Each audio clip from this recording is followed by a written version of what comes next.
บอกแกงหวานน้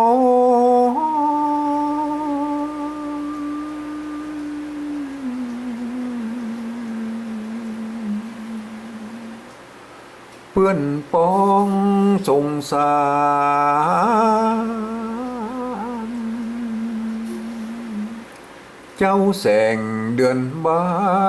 นดังเลือนยังได้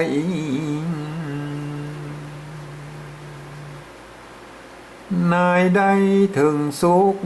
ละตุกไว้ให้จนยกย่อไปบ่แปะ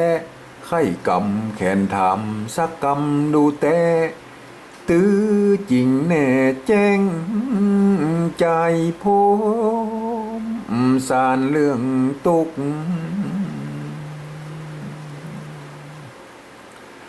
ลำเนาก่อนกู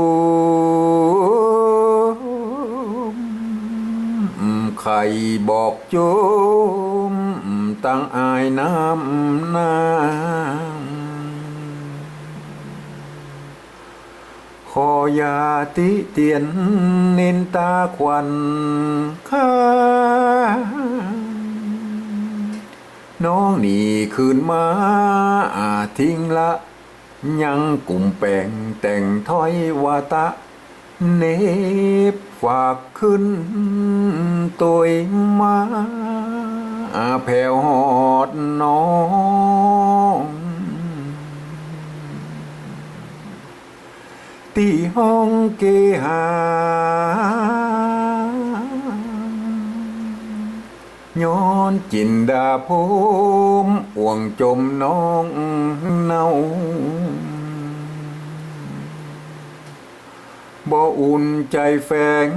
เป่าแป้งตัวเจ้าเหมือนยามอ่อนก่อนเนินเหตุกรรมสีเนพี่ได้ค้างเคินจริงแป่งแต่งสร้างสารเติงตะเลเลิงจักไข่กว้างจักข่างตางเมื่อปลายลุนก่อนแลนายเฮือ